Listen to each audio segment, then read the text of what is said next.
آدمی بولا، میں نے صرف سچ لکھا، لیکن جس انداز میں تم نے لکھوایا تھا اس سے تھوڑا مختلف تھا۔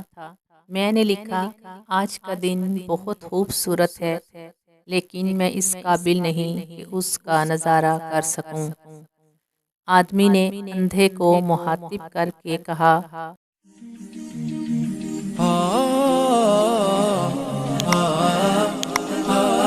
اندازے بیان۔ ایک اندھا آدمی عمارت کے پاس بیٹھا تھا اور پاس ایک بورڈ رکھا تھا جس پہ لکھا تھا، میں اندھا ہوں، برائے مہربانی میری مدد کریں۔ ساتھ میں اس کی ٹوپی پڑی ہوئی تھی جس میں چند سکے تھے۔ ایک آدمی وہاں سے گزر رہا تھا۔ اس نے اپنی جیب سے چند سکے نکالے اور ٹوپی میں ڈال دیے۔ اچانک اس کی نظر بورڈ پر پڑی۔ اس نے بورڈ کو اٹھایا اور اس کی دوسری طرف کچھ الفاظ لکھے اور بورڈ کو واپس رکھ دیا تاکہ لوگ اس کو پڑھیں۔ آدمی کے جانے کے بعد کچھ ہی دیر میں ٹوپی سکوں سے بھر گئی۔ دوپہر کو وہی آدمی واپس جانے کے لیے وہاں سے گزر رہا تھا کہ اندھے نے اس آدمی کے قدموں کی آہٹ کو پہچان لیا اور اس سے پوچھا کہ تم وہی ہو جس نے صبح میرے بورڈ پر کچھ لکھا تھا؟ آدمی نے کہا کہ ہاں، میں وہی ہوں۔ اندھے نے پوچھا کہ تم نے کیا لکھا تھا کہ کچھ ہی دیر میں میری ٹوپی سکوں سے بھر گئی جو سارے دن میں نہ بھرتی؟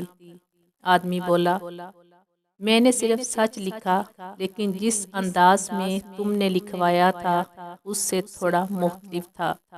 میں نے لکھا، آج کا دن بہت خوبصورت ہے، لیکن میں اس قابل نہیں کہ اس کا نظارہ کر سکوں۔ آدمی نے اندھے کو مخاطب کر کے کہا، تم کیا کہتے ہو کہ جو پہلے لکھا تھا اور جو میں نے بعد میں لکھا، دونوں کا اشارہ ایک ہی طرف نہیں ہے؟ اندھے نے کہا، یقیناً دونوں تحریریں یہی بتاتی ہیں کہ آدمی اندھا ہے، لیکن پہلی تحریر میں سادہ لفظوں میں لکھا تھا کہ میں اندھا ہوں، اور دوسری تحریر لوگوں کو بتاتی ہے کہ آپ سب بہت خوش قسمت ہیں کہ آپ اندھے نہیں ہیں۔ نتیجہ، ہم کو ہر حال میں اللہ پاک کا شکر ادا کرنا چاہیے۔ ہمارا ذہن تخلیقی ہونا چاہیے، نہ کہ لکیر کے فقیر جیسا۔